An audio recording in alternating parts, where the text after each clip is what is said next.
Estamos compartiendo los mensajes que pronunció nuestro Señor Jesucristo desde la cruz, y hoy día queremos compartir precisamente la quinta palabra o el quinto mensaje, que solamente se reúnen dos palabras. ¿Cuál es esa frase? Tengo sed. Y lo tenemos precisamente en San Juan capítulo 19. No está pidiendo agua el Señor Jesús. No está diciendo, deme agua. Está diciendo, tengo sed.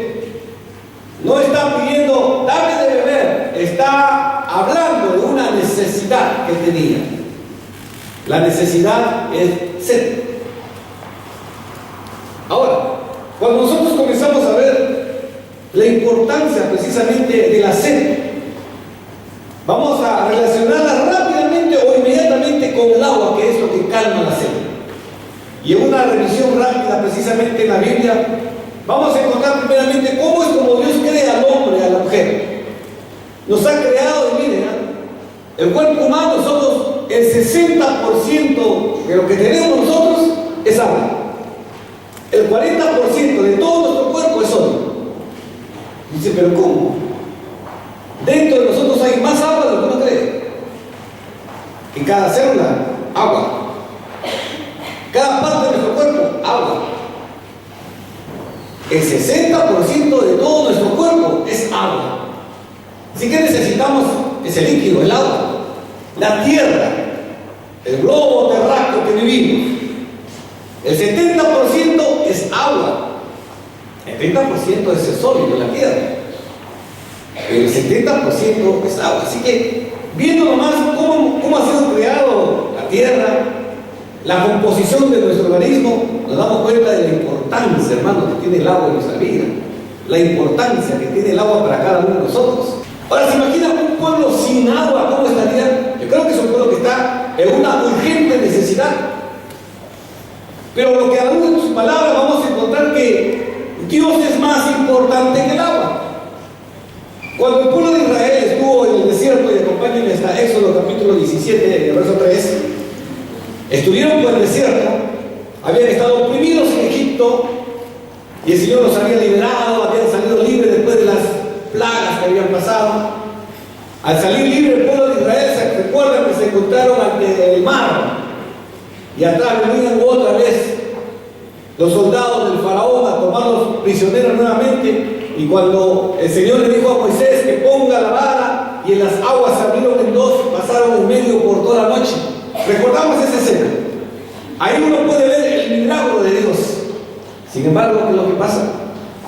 Apenas han pasado solo 3 días después de ese milagro grandioso de ver las aguas abiertas y el pueblo pasar en seco. El pueblo comienza a clamar, tenemos sed, no tenemos para beber, nos estamos muriendo. Éxodo 17:1. Toda la congregación de los hijos de Israel partió del desierto de Sin por sus jornadas, conforme al mandamiento de Jehová, y acamparon en Refidim. Y dice, y no había agua para que el pueblo bebiese. Pero es un pueblo que ha visto los milagros de Dios. Y si ellos son conscientes de que Dios está obrando y que Dios los ha sacado, Dios les ha dado libertad, ellos deben seguir confiando en Dios. Sin embargo, mira lo que pasa, verso 2. Y altercó el pueblo con Moisés y dijeron, danos agua para que bebamos. Pero altercaron, no es que fueron y dijeron, Moisés, tenemos sed, provéenos de agua. No, dice, altercaron el pueblo con Moisés. Litigaron, se enfrentaron, altercaron, dice. Y Moisés le dijo, ¿por qué altercáis conmigo? ¿Para qué tentáis a Jehová? ¿Recuerdan ese mandamiento? No debes tentar a Jehová tu Dios. No tentarás a Jehová tu Dios. Están tentando, le está diciendo, ¿por qué tentáis a Jehová? Así que el pueblo tuvo allí sed. Y dice, el pueblo murmuró contra Moisés y dijo, ¿por qué nos hiciste subir del Egipto para matarnos de sed a nosotros, a nuestros hijos y a nuestros ganados? No nos ha sacado de Egipto para matarnos en el desierto. Nos ha sacado para caminar por el desierto para llegar a la tierra prometida. Pero mientras caminas por tu desierto vas a tener sed, vas a necesitar. Y la sed era necesaria para que el pueblo entienda que Dios hace milagros. que Dios puede proveerte del agua, Dios puede calmar tu sed. Esto me hace entender que muchas veces Dios nos ha sacado precisamente de esa esclavitud pecaminosa, nos ha cambiado de vida, y en el desierto que estamos vamos a tener sed. Y Dios lo permite para que aprendamos a reconocer su poder. Por eso a veces pasamos situaciones críticas, a veces nos sentimos solos, nadie me llama, nadie me atiende, para que aprendas a depender de Él, más que de las personas. Para que uno aprenda a reconocer que Dios está por encima de todo y es necesaria la prueba, dice. Ahora, en el Antiguo Testamento también se usaba la imagen, no solamente de la sed de agua. El pueblo decía, nosotros tenemos sed, pero no solamente sed de agua, tenemos sed de Dios. O sea, anhelamos de Dios, tenemos sed de Dios. Salmo 41.1, miren lo que dice, Salmo 41.1. Como el ciervo brama por las corrientes de las aguas, así clama por ti, ¿quién? Oh Dios, ¿quién clama? El alma mía.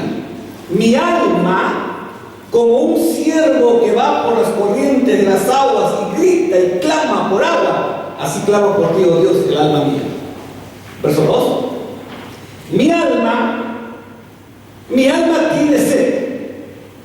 Y sabemos que en el alma que está, en el alma están tus sentimientos, tus emociones, tu ser interior. Dice, mi alma tiene sed, pero tiene sed no de agua. Mi alma tiene sed de Dios y del Dios vivo. ¿Cuándo vendré y me presentaré delante de Dios? ¿Qué es lo que está diciendo el salmista? Así como tú tienes sed por agua para saciar cuando estás pasando sequías, tu alma, mi alma necesita de Dios. Mi alma tiene sed, pero sed de Dios. Salmo 63.1. Dice el salmista, Dios mío eres tú. De madrugada, no de mañana, de madrugada te buscaré, dice. ¿Por qué lo buscaré de madrugada? 4 o 5 de la mañana. Porque mi alma tiene sed de ti. Mi alma, por encima de mi cuerpo, dice, mi alma tiene sed de ti. Mi carne te anhela. En tierra seca y árida donde no hay aguas. Si estás pasando por un momento de tierra seca y sientes aridez en tu vida, donde crees a veces que nadie, no importas para nadie, no vales para nada, recuerda esas palabras.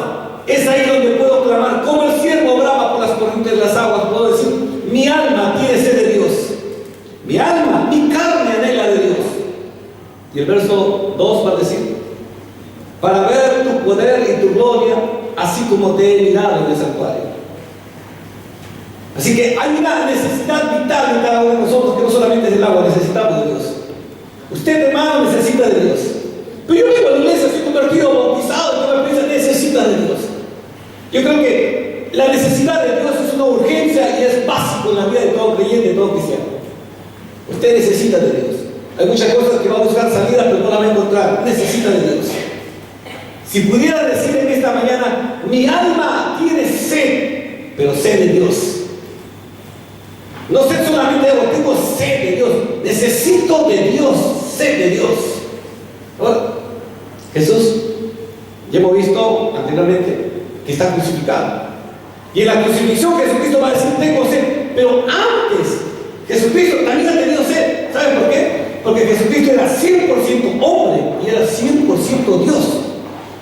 No es que era mitad Dios y mitad hombre. No. Él es hombre 100% y Dios 100%. Entonces, ¿qué es lo que pasa con él? En otros momentos había tenido sed también Jesús. San Juan capítulo 4, en el verso 10, dice, el famoso encuentro entre Jesús y la mujer samaritana. Le va a decir Jesús y le dijo, si conocieras el don de Dios y quién es el que te dice dame de beber, tú le pedirías. Si supieras el regalo, el don que Dios te da, y supieras quién es el que te dice dame de beber, Jesús le había dicho a la mujer samaritana, dame de beber. Y si supieras tú quién es el que te está diciendo dame de beber, tú le pedirías. Y él te daría agua, pero no es una agua de la que nosotros bebemos, te daría agua viva. O sea, agua que produce vida. Una agua que te va a hacer vivir.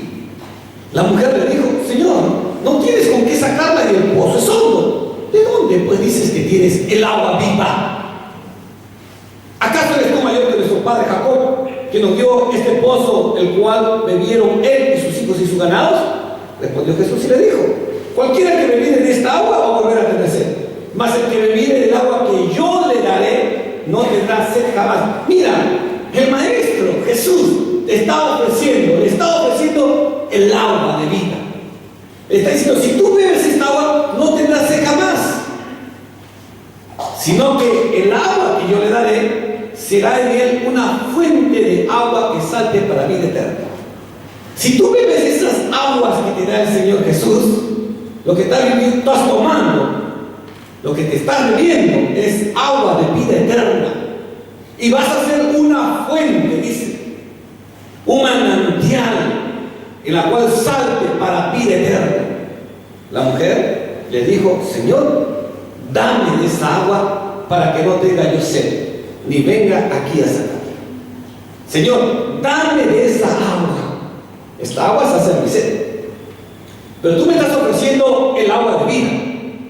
Así que Jesús está usando acá la imagen y nos está presentando el mensaje de la importancia del agua de vida. No solamente el agua que calma nuestra sed, sino el agua de vida. En Mateo capítulo 5, del verso 6, cuando habla acerca de las bienaventuranzas, va a decir: bienaventurados los que tienen hambre y bienaventurados los que tienen sed. ¿Pero de qué? Los que tienen sed de justicia, porque ellos serán saciados. Felices los que tienen sed. Mira, el salmista decía: mi alma tiene sed de Dios. Jesucristo le ofrece a la mujer samaritana el agua de vida. Pero Jesús va a decir: felices los que tienen sed de justicia. Y quizás esta palabra nos gusta o nos agrada tantísimo, y nos podemos identificar con esta palabra. Yo también tengo sed, pero sed de justicia. ¿Y sabes quién te puede dar de beber de esas aguas? El que tiene la fuente de agua de vida. El que te dice: si vienes y bebes de mí estas aguas, nunca más tendrás sed de sed. En la cual puedo tomar esa fuente, tomar esas aguas que precisamente saciarán nuestra sed de justicia. En San Juan capítulo 6, el verso 35, Jesucristo, cuando estaba precisamente al final ya de la fiesta de los tabernáculos, Él va a decir: el que en mí cree no tendrá sed jamás. Ya nos dio la clave. O sea, ¿qué es lo que puedo hacer para saciar mi sed? El que en mí cree no tendrá sed jamás. Entonces, ¿cómo puedo yo beber de esas aguas? Cree en el Señor Jesucristo y serás salvo tú y tu casa. Bebe de esas aguas, toma de esas aguas. ¿Cómo? ¿Dónde la puedo encontrar? Entonces dice: el que en mí cree. Empiezo por creer, entonces seguir. Ahora, hago un paréntesis. Amén. Retorno a San Juan capítulo 19, pasaje que hemos dado lectura al inicio. Verso 28. Después de esto, ¿qué? Hemos visto la importancia del agua, y no solamente como un elemento líquido que sacia nuestra sed, sino la importancia de esa agua que el Señor nos ofrece. Sed de justicia, el agua de vida, el agua que solamente Él nos puede dar. Pero ahora nuestro Señor Jesucristo está en la cruz, crucificado, ha dado ya 4 palabras y estamos en la 5ª palabra. Y dice: después de esto, ¿qué ha pasado antes? Verso capítulo 19, verso 28, exactamente dice así: después de esto, coma. Significa un espacio, ahí nomás. Después de esto, ¿qué había ocurrido? Habría que entender que antes han pasado muchas cosas y ahora viene la continuación. ¿Qué había ocurrido antes? Si hacemos solamente un recuento, un día antes, aproximadamente era la 1 de la mañana, cuando Jesús estaba ahí en el huerto, orando al Padre después de haber tenido la última cena. Cuando se le presentó ahí un grupo de soldados juntamente con Judas, y donde Judas le va a dar el beso traicionero a Jesús, y donde va a ser llevado detenido él. Aproximadamente estamos hablando de la 1 de la mañana. la 1, 2, 3, 4 de la mañana han pasado 3 juicios ilegales. 3 juicios en una noche, rapidísimo. Se le sentencia, se le acusa, se sentencia, se acusa, se sentencia. Fueron rápidos en esos momentos. 3 juicios. Y que al final de esos juicios determinaron la muerte de nuestro Señor Jesucristo. No solamente fue muerte, sino dijeron, hay que azotarle. Encima pusieron una corona de espinas sobre su cabeza. Encima de ello le hicieron cargar su propia cruz, yendo al Gólgota, yendo precisamente a la crucifixión. Y no solamente se llegando a la cruz, le pusieron clavos en sus manos. Clavos que no eran como los que uno conoce redondos, son esos clavos cuadrados y que miden aproximadamente unas 6 pulgadas cada uno. Y ya crucificado en la cruz, nuestro Señor Jesucristo va a decir esas 4 palabras. Palabra del perdón, palabra de la promesa, palabra de la responsabilidad y la palabra de la soledad. Saber que todas ellas, algunas van dirigidas a Dios y las otras van dirigidas a quienes estaban ahí. Es decir, para nosotros. Han pasado 6 horas desde que fue crucificado. Han pasado 6 horas. Ahora, 6 horas Jesús en la cruz. Eran aproximadamente las 12 del mediodía cuando el sol comenzaba a dar su fulgor. Como a fuerza el sol quemaba. Sin embargo, la Biblia nos dice que hubo tinieblas en la tierra desde las 12 hasta las 3 de la tarde aproximadamente. Ahora, comienza la oscuridad. Se acercan las 3 de la tarde. Imagínense lo que dice la palabra. Después de esto, sabiendo Jesús que ya todo estaba consumado, se dio cuenta Jesús y sabía que ya estaba llegando los últimos momentos de su vida. Era el momento final de la cruz. Jesús no es que está ahí como Dios crucificado, porque a Dios nadie lo puede matar. Uno, porque Dios tampoco tiene nacimiento. Como Dios no nace, como Dios no muere, Dios es eterno, dice la palabra. Amén. Dios es eterno.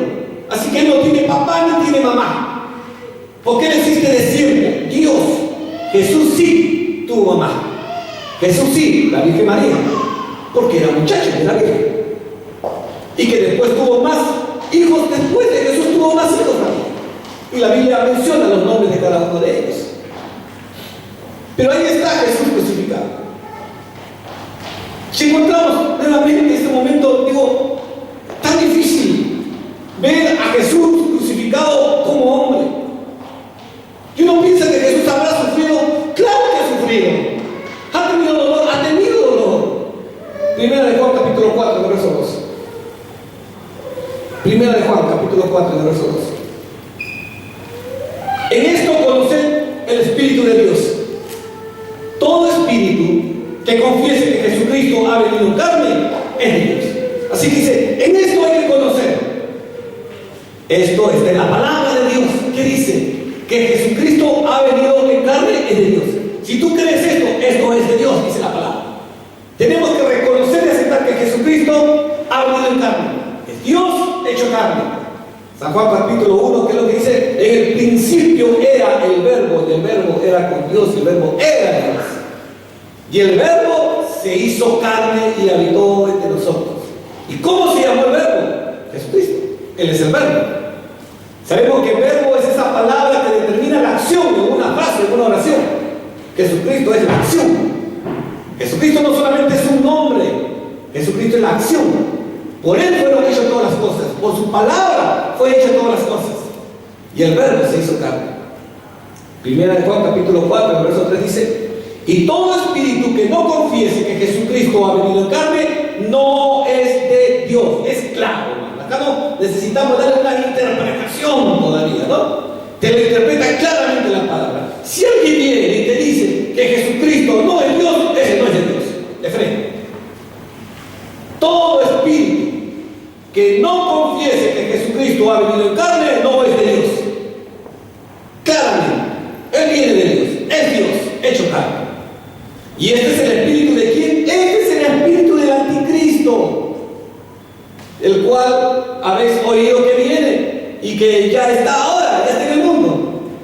¿Qué está en el mundo? El espíritu del anticristo. anticristo. ¿Y cuál es el espíritu del anticristo? El que niega que Jesucristo ha venido precisamente a esta tierra. Quien niega a Jesús como hijo de Dios no es de Dios. Así han aparecido tantas sectas, grupos religiosos que quieren quitarle la divinidad a Jesús. Pero nosotros reconocemos que Él es Dios y es hombre.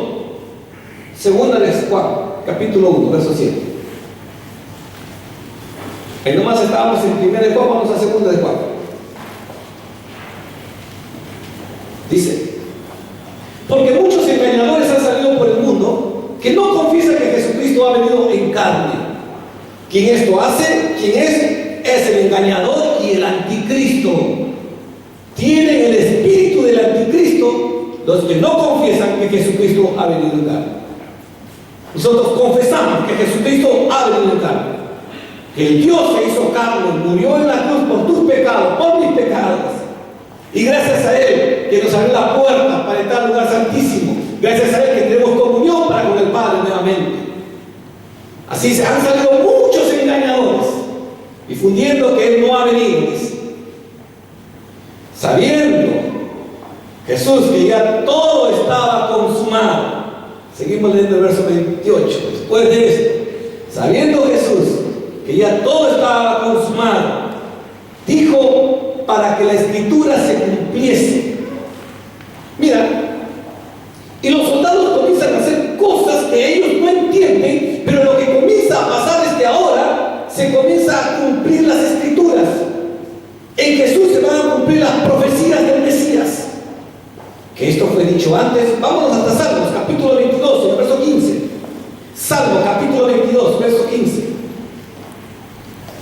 Inclusive la palabra que vimos la semana anterior también estaba basada en Salmo 22. Pero el verso 15 dice: como un tiesto se secó mi vigor, y mi lengua se pegó a mi paladar, y me has puesto en el polvo de la muerte.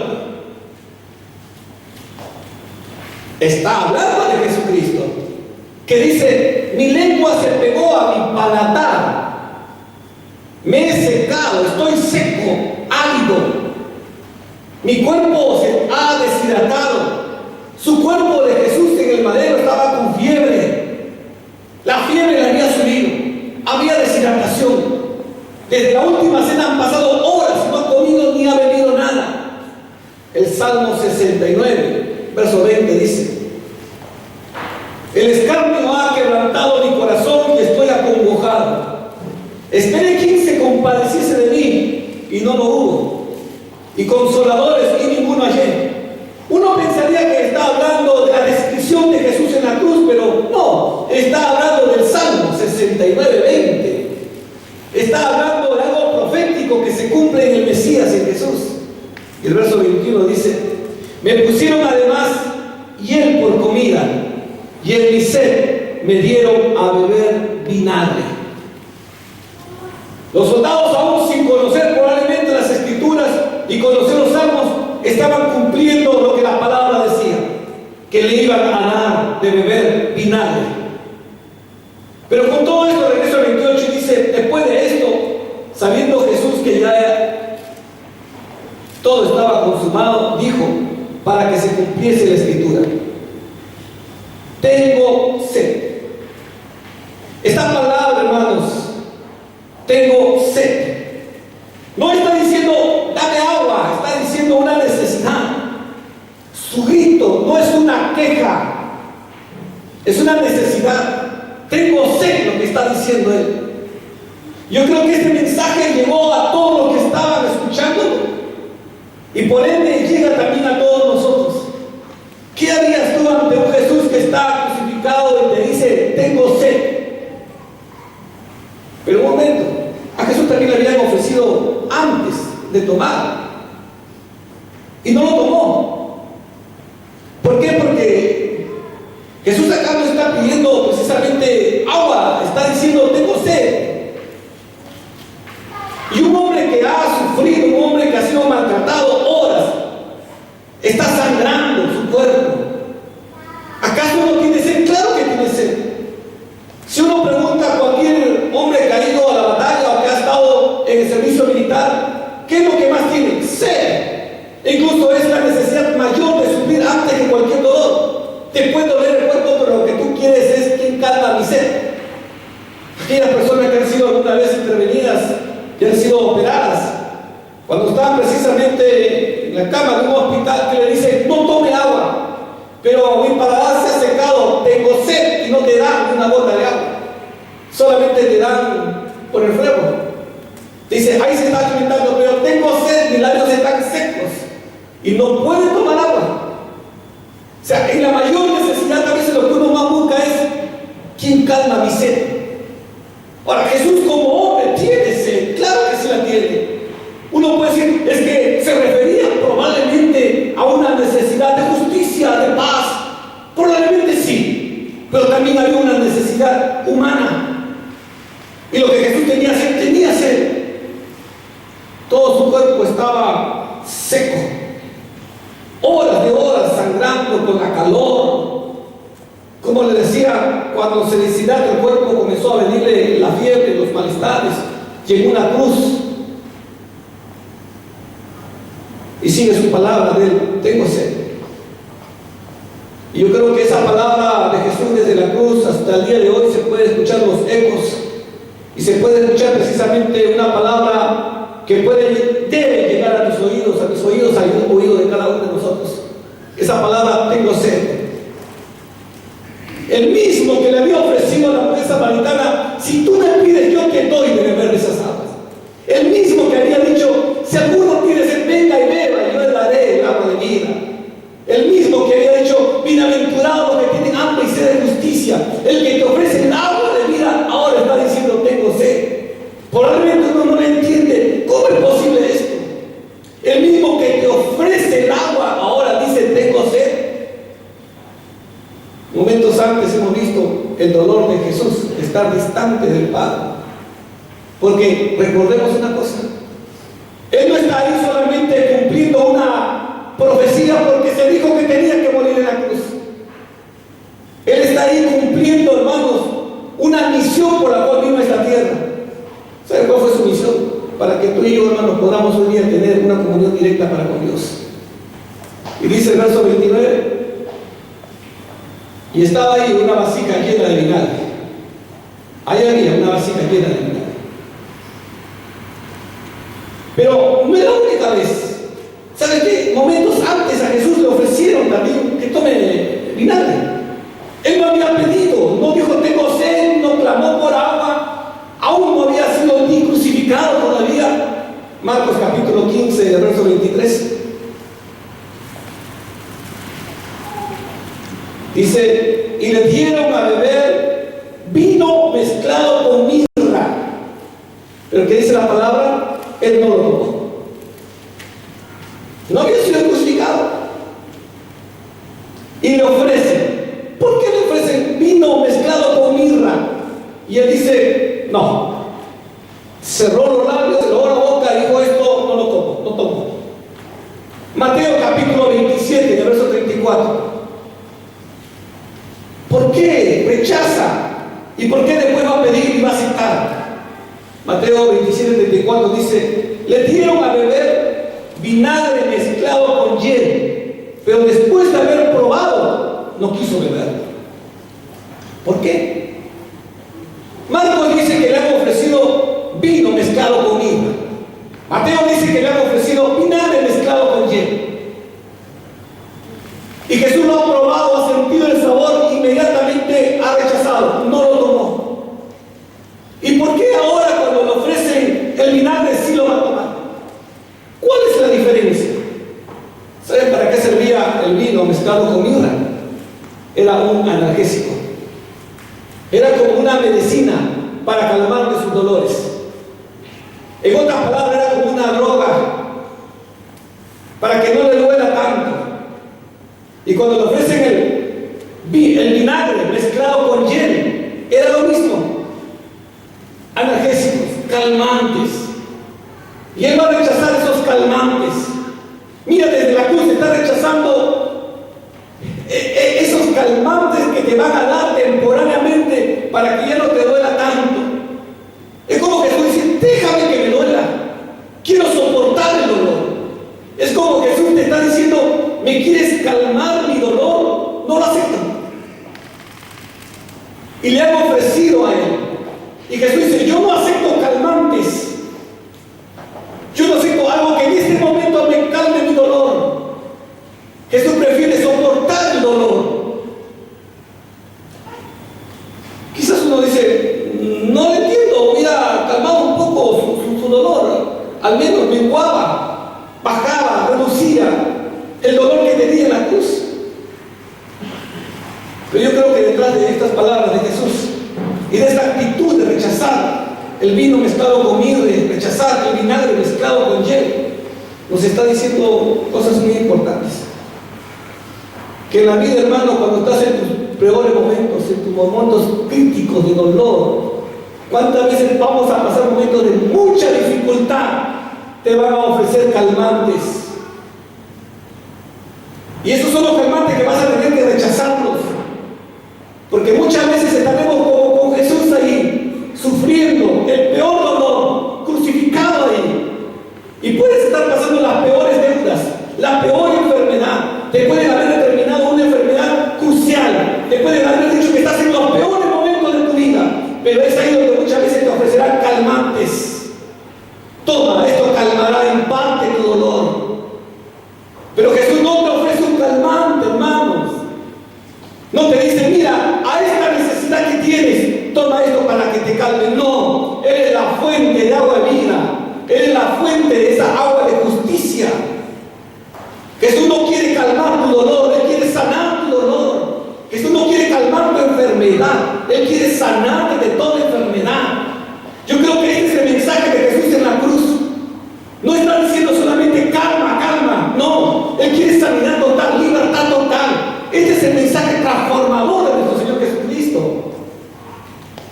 Leí esta palabra y decía, Señor, realmente, ¿cómo es posible? Pero no se habrá confundido Marcos, no. Mira, más adelante, te quedaste en Mateo 27:34, Mateo 27:48, más adelante. Pasaron varias horas.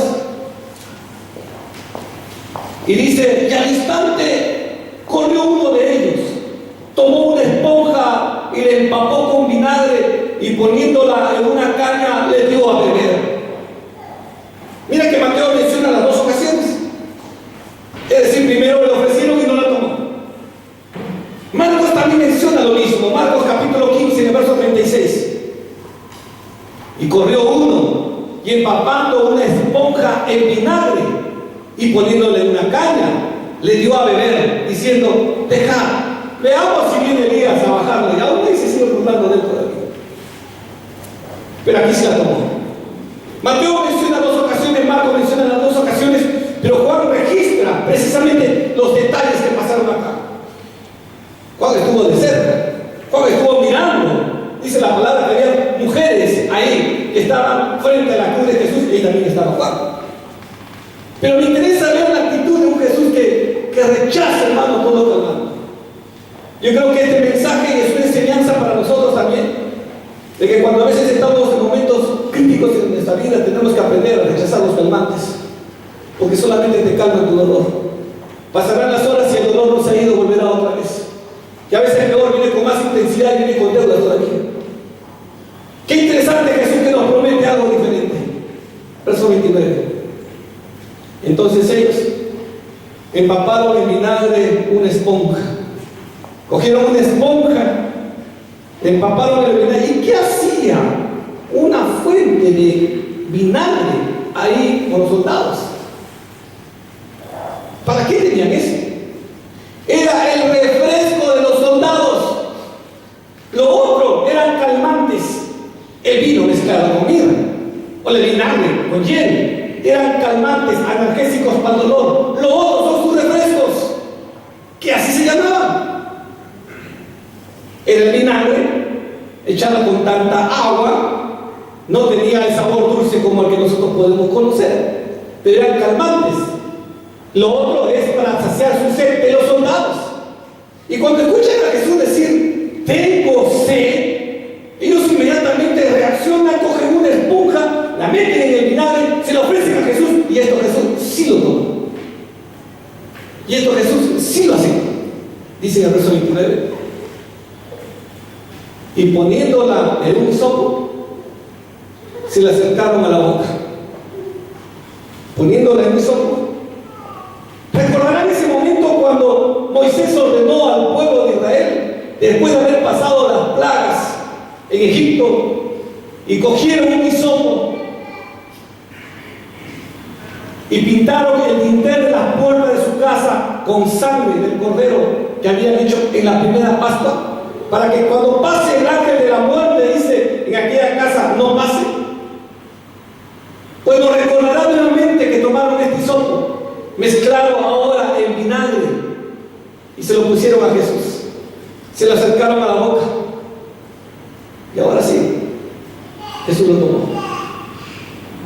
Se cumple la profecía según Salmo 22:15, cuando dice: y mi lengua se pegó a mi paladar. Se cumple la profecía del Salmo 69:21, dice: y en mi sed me dieron a beber vinagre. Verso 30. Cuando Jesús hubo tomado el vinagre, dijo: consumado es. Y habiendo inclinado la cabeza, entregó el Espíritu. Juan nos resume aquí las dos siguientes frases o los dos siguientes mensajes de Jesús, que lo veremos más adelante. Pero esta escena, por favor, quisiera que la captes. Y cuando lo estudiaba y lo leía el Señor, realmente tu palabra es tan grande y a veces uno lo lee y no lo entiende. Pero qué importante cuando te comienza a quitar el velo, que muchas veces no te deja ver con claridad el mensaje que el Señor te está dando desde la cruz. Mira, ¿sabes lo que estaba pasando en ese mismo momento que Jesús está siendo crucificado?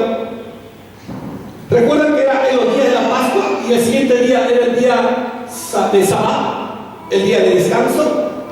Pero este era el día de la Pascua. Un día antes han comido, el jueves, por la tarde, casi la noche. Al amanecer, a la primera hora del día viernes, casi a la 1 de la mañana, ha sido entregado. Pasaron 3 juicios inmediatos, rapidísimos y legales, y lo determinaron muerte a Jesús. Sin embargo, ahora ya son 6 horas crucificado en la cruz.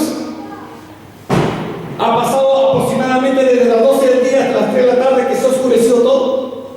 Jesús se da cuenta que ya ha pasado el tiempo y dice: después de esto, dándose cuenta que llegaba el final, el tiempo se ha concluido. Entonces, cuando Jesús hubo tomado el vinagre, dijo: consumado es. Y habiendo inclinado la cabeza, entregó el Espíritu. Es decir, murió. ¿Sabes qué pasaba? En ese mismo momento, en el templo, en el atrio, ¿qué estaban haciendo ahí? La gente había ido precisamente a la fiesta de las Pascuas. Son miles de corderos que se habían dado en esos días por la Pascua. Cantidad de animales que habían sido muertos por la Pascua. Pero el sacerdote tenía que guardar el mejor animal para darlo como la ofrenda al Señor.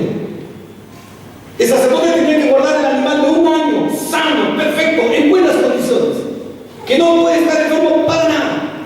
Y de todo lo mejor que tenía sacado, lo mejor de lo mejor, y este va a ser el último sacrificio. Entonces el sacerdote tenía separado el último sacrificio.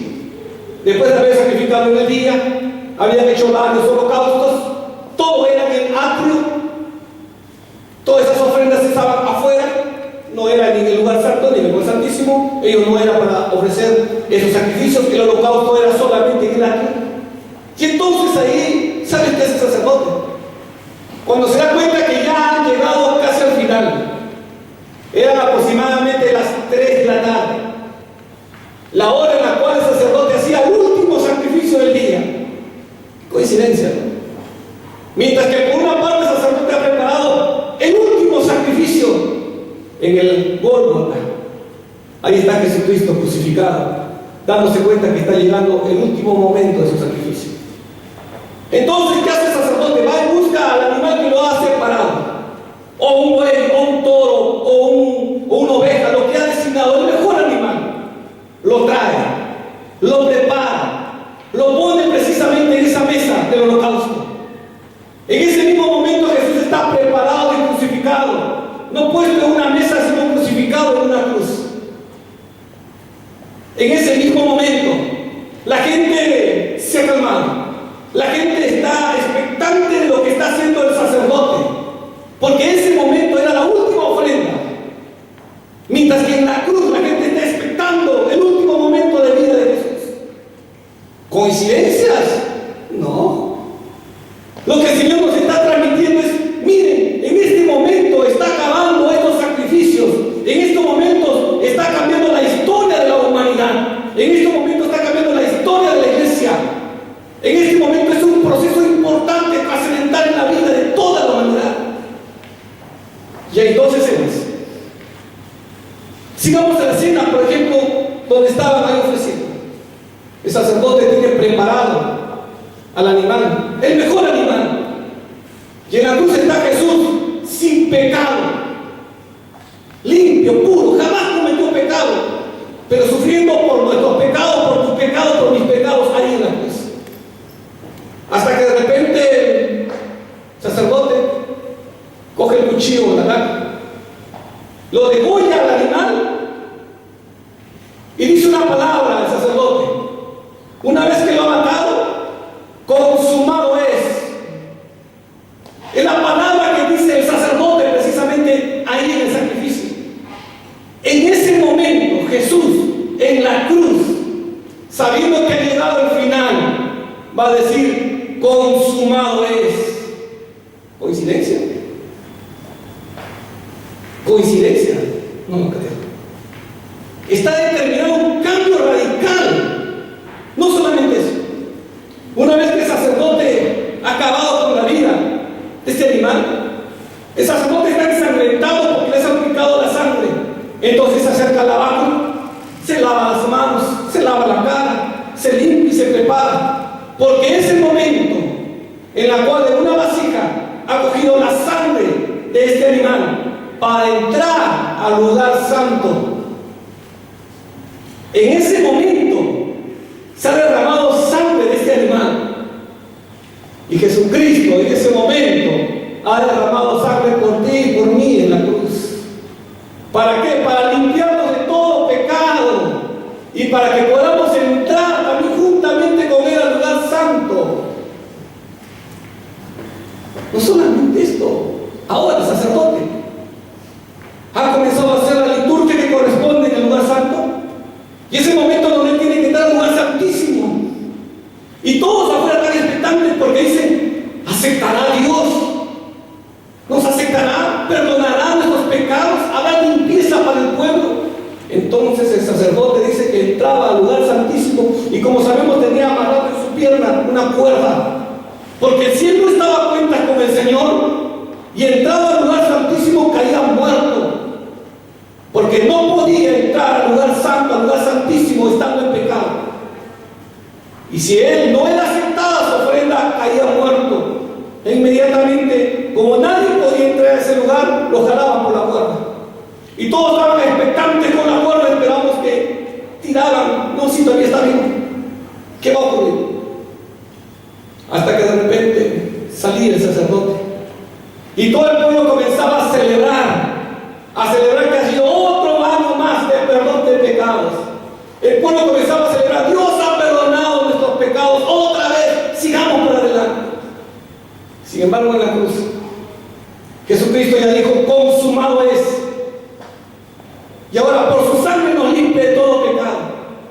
En ese mismo momento, hermanos, cuando Jesús entrega su espíritu y muere, ese momento cuando el sacerdote ingresa al lugar santísimo, y en ese momento es cuando se rompen los velos, esa cortina de la parte de arriba hacia abajo, y entrando Jesús triunfante con nosotros, invitándonos a entrar al lugar santísimo de adoración.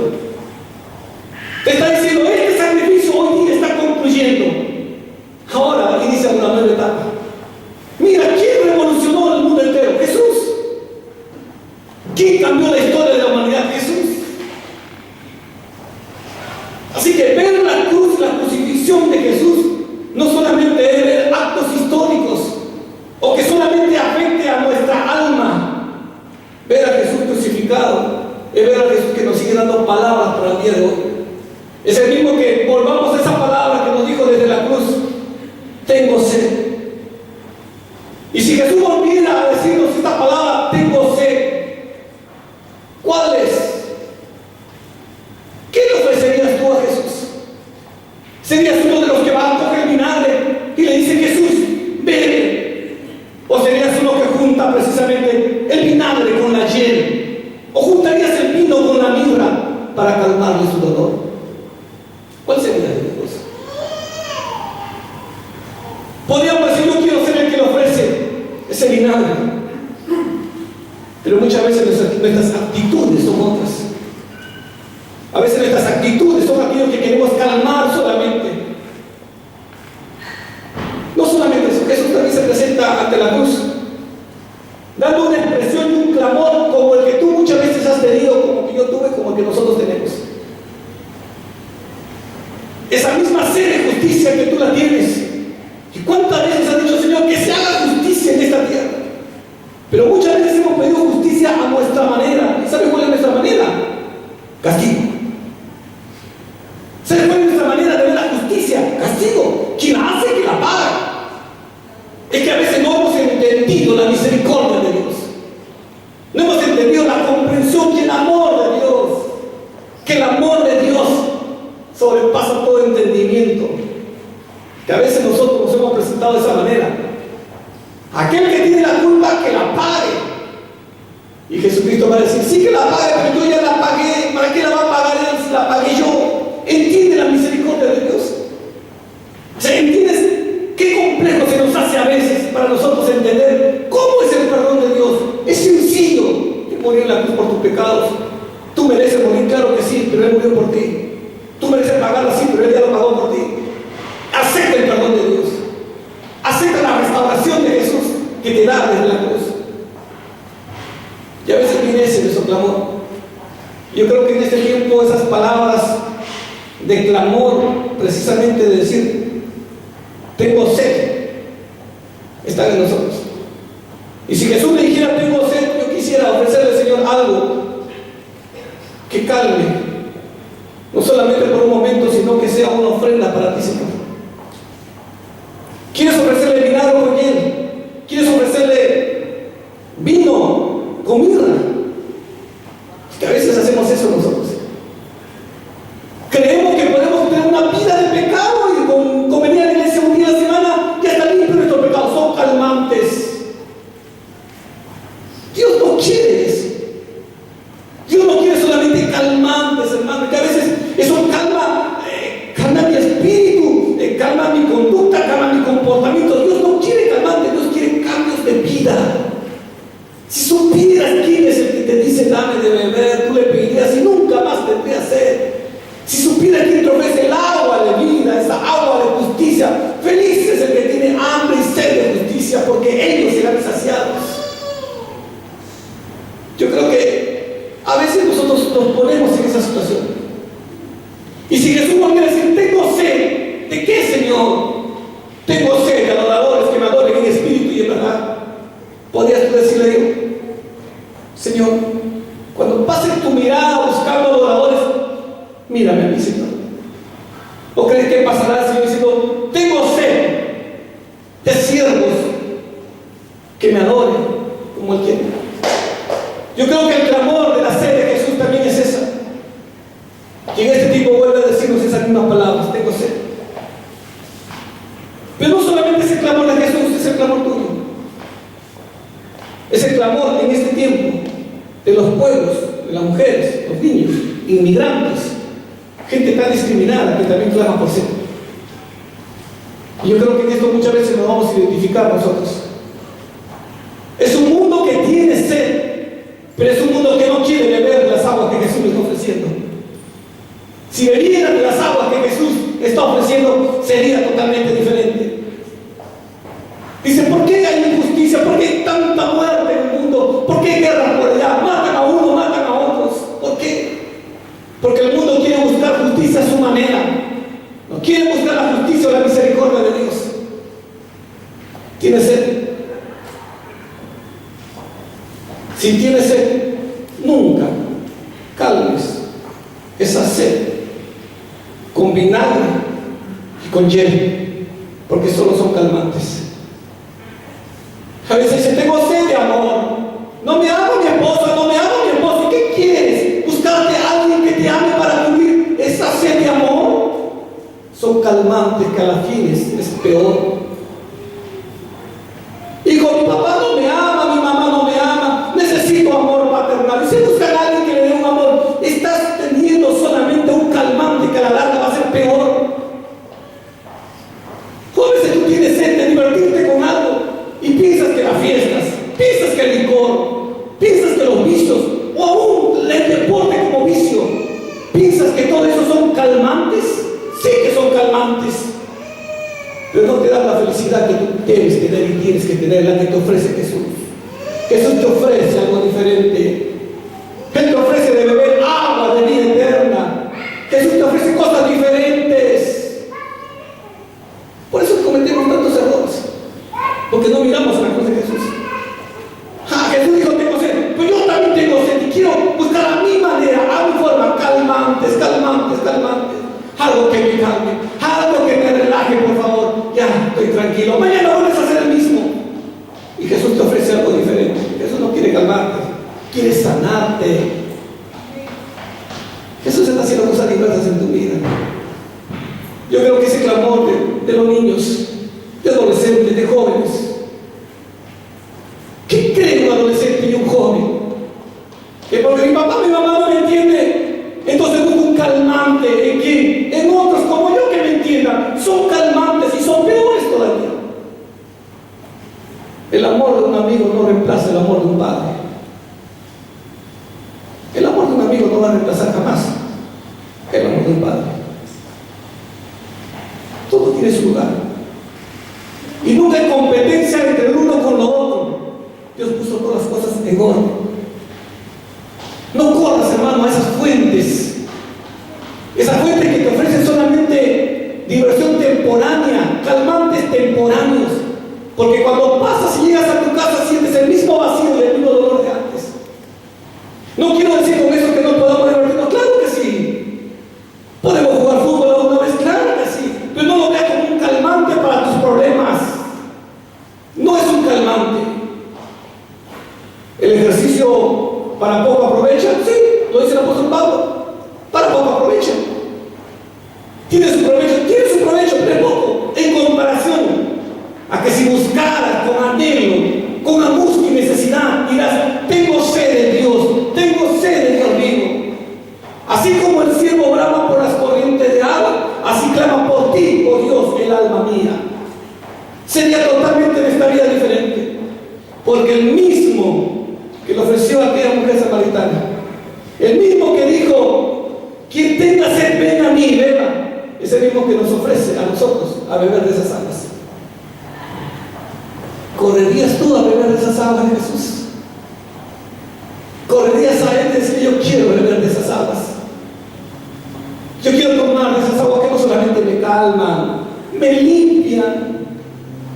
Ese mensaje desde la cruz de Jesús, ese mensaje transformador. Apocalipsis capítulo 22, verso 17. Y el espíritu y la esposa dicen, ven. Y el que oye diga, ven. Y el que tiene sed, venga. Y el que quiera, tome el agua de la vida gratuitamente.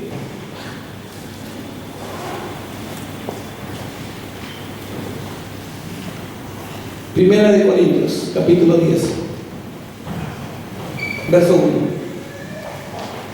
Porque no quiero, hermanos, dice Pablo, le escribe a la iglesia de Corinto y le dice, no quiero, hermanos, que ignoréis que nuestros padres todos estuvieron bajo la nube y todos pasaron el mar y todos bebieron de la misma bebida espiritual, porque bebían de la roca espiritual que los seguía. Todos bebieron de esa bebida espiritual, esa roca de donde salía el agua, esa roca le seguía. Y dice el mismo pasaje, capítulo 10, verso 4, y la roca era Cristo. En el Antiguo Testamento, Cristo es la roca que te ofrece de beber de esas aguas. Isaías capítulo 41, verso 17. Los afligidos y menesterosos buscan las aguas y no las hay. Seca está de sed su lengua. Y mira qué hermosa promesa el Señor. Mira lo que dice el Señor: yo Jehová los oiré, yo el Dios de Israel no los desampararé. En las alturas abriré ríos y fuentes en medio de los valles. Abriré en el desierto estanques de agua y manantiales de agua en la tierra seca.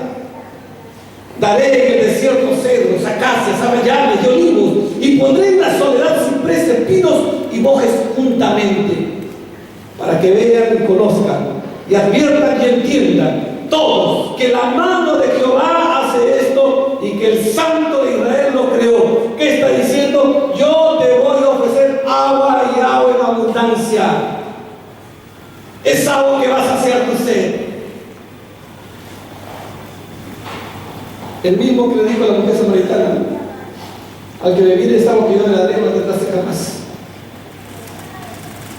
El mismo que dijo en una ocasión: yo soy el pan de vida, el que viene a mí nunca tendrá hambre, y el que en mí cree no tendrá sed jamás. Y ya no te está hablando de esta sed, este líquido que necesitamos para calmar nuestra sed, te está hablando de otra sed, la sed espiritual.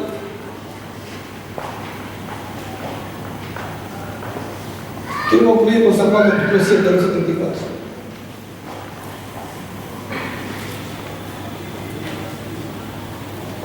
En el último gran día de la fiesta, Jesús se puso en pie y alzó la voz diciendo: si alguno tiene sed, venga a mí y beba.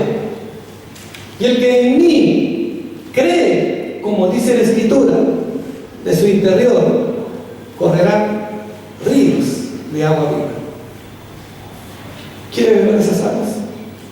Como dice la Escritura, de su interior correrán ríos de agua viva. Serás como un manantial del cual fluyen esas aguas, de las cuales otros querrán también beber. Y tú serás el portador de